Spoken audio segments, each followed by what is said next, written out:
Hola familia, muy buenos días. Bueno, les extrañaba, les pido excusas, he estado un tres perdido, mucho trabajo.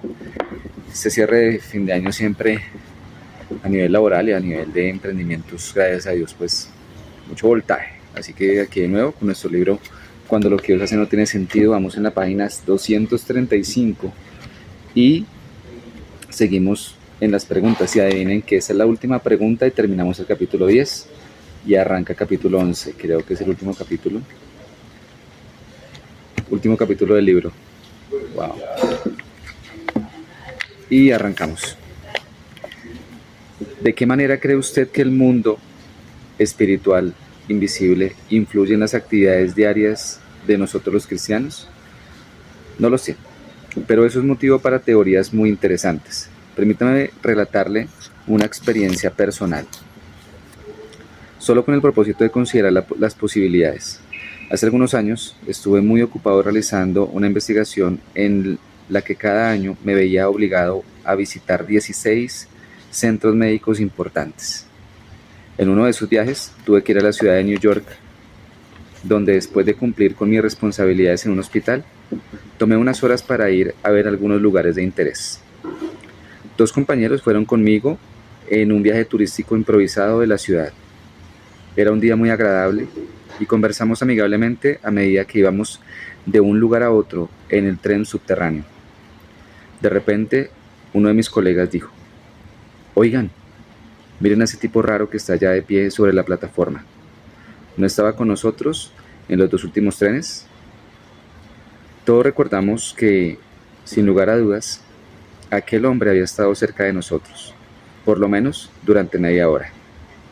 Ahora estaba observándonos atentamente desde unos 9 metros de distancia. Antes que pudiéramos comprender qué era lo que estaba haciendo, nos dimos cuenta de que nuestro próximo tren había llegado a la estación. Subimos al tren en el último momento y las puertas se cerraron rápidamente detrás de nosotros. El tipo mugriento corrió hacia nosotros, pero llegó demasiado tarde y se enfureció cuando no pudo lograr que las puertas automáticas se abrieran. Se agarró de uno de los pasamanos del lado del tren, gritándonos obscenidades y amenazas. Entonces tuvo que soltarse a medida de que la velocidad aumentó. La última vez que lo vi, estaba gritando, agitando los brazos y gritándonos insultos mientras el tren salía de la estación. Mis amigos y yo pudimos hablar de la manera increíble en que el hombre se había comportado, y nos preguntamos cuáles serían sus intenciones.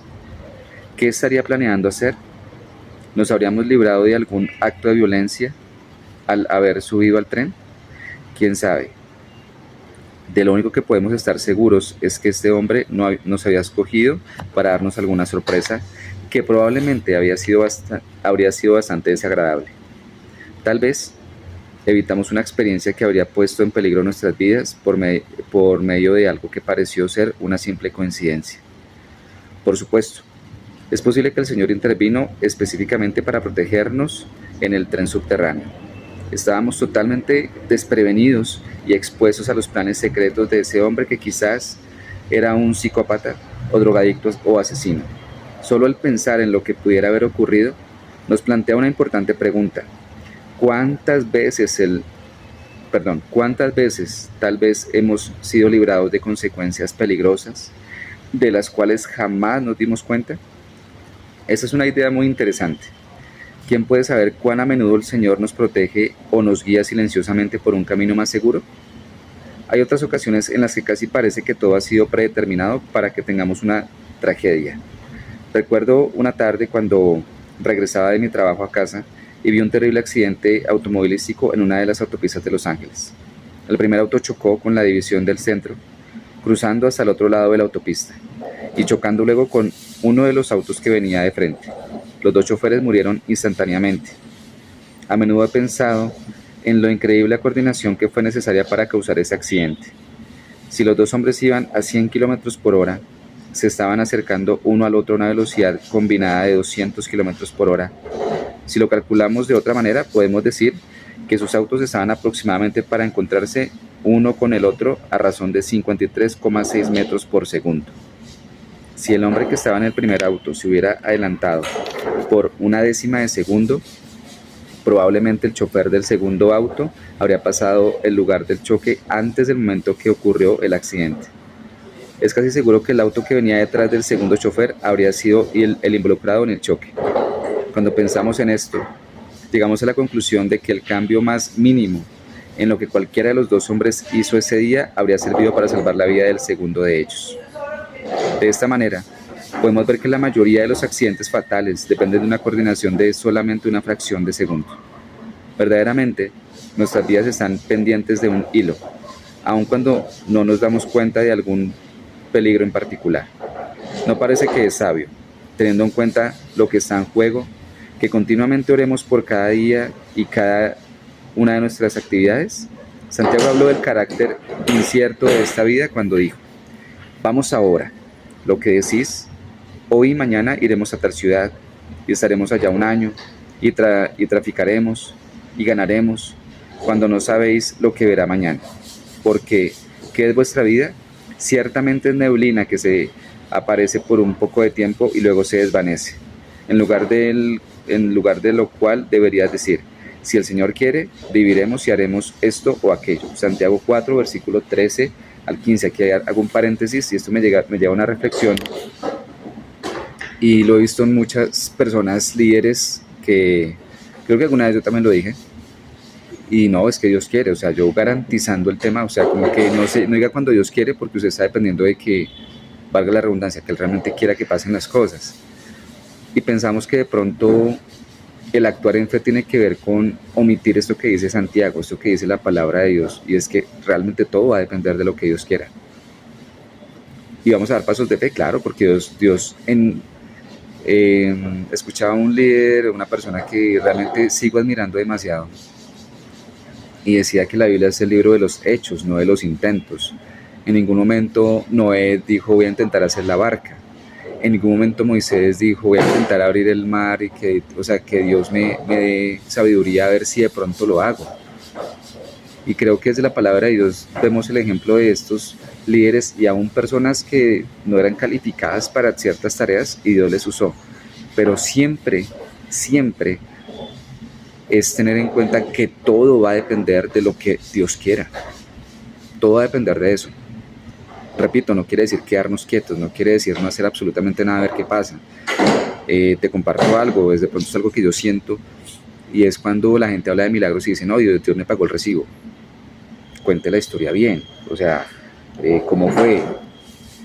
Porque a veces, ¿qué pasa? De pronto mucha gente se deja guiar de esas iglesias donde pasan ese tipo de milagros, que pues yo estoy aquí sin un peso y de repente me aparecen 50,000 pesos en mi bolsillo y voy y pago, pero de pronto uno hace memoria: no, es que alguna vez me quedé con unas vueltas, la metí a la lavadora y me apareció el bolsillo de 50,000, y realmente esos 50,000 pesos estaban ahí porque yo trabajo en esto y aquello. ¿Hay milagros? Claro. O sea, te comparto algo que nos pasó una vez. Llevaban en el bolsillo la plata para pagar un recibo telefónico, eran como 70,000, 80,000 pesos. Me iba a comprar una arepita antes de entrar a trabajar, y cuando llegué al banco a pagar, en esa época no, o sea, eso fue hace mucho tiempo, adivinen qué, había botado la plata. Me quedaban las vueltas de lo de la arepita y no encontré esos 80,000 pesos por ningún lado. Después, la noche me encontré con mi esposa triste y no, ¿y ahora qué? Y cayó dinero del cielo. No sé qué pasó, pero íbamos caminando hacia el apartamento. Vivimos en la Torre 7, entonces toca caminar desde la entrada de la portería hacia las torres. Y nos hemos encontrado 50,000 pesos.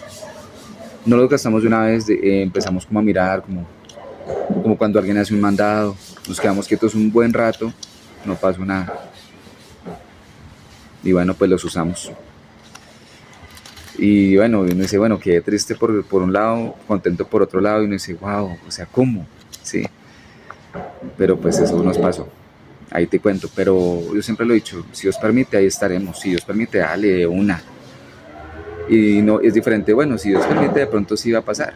Es diferente. Si ves la actitud, el sentir, el andar con fe, si Dios permite, le vamos a hacer y dale, demos ese paso y Dios nos va a revelar. Pero otro caso puede ser algo diferente y no, pues de pronto puede que pase, si Dios permite que lleguemos, pues sí vamos a llegar. Actitud, pero más que actitud es fe. Y terminamos capítulo 10 con lo siguiente. Lo esencial es que nuestro bienestar, en medio de toda la confusión de la vida, es influenciado por fuerzas que están fuera del alcance de nuestra inteligencia. Estamos atrapados en una lucha entre el bien y el mal, que desempeña un papel importante, aunque indeterminado en nuestras vidas.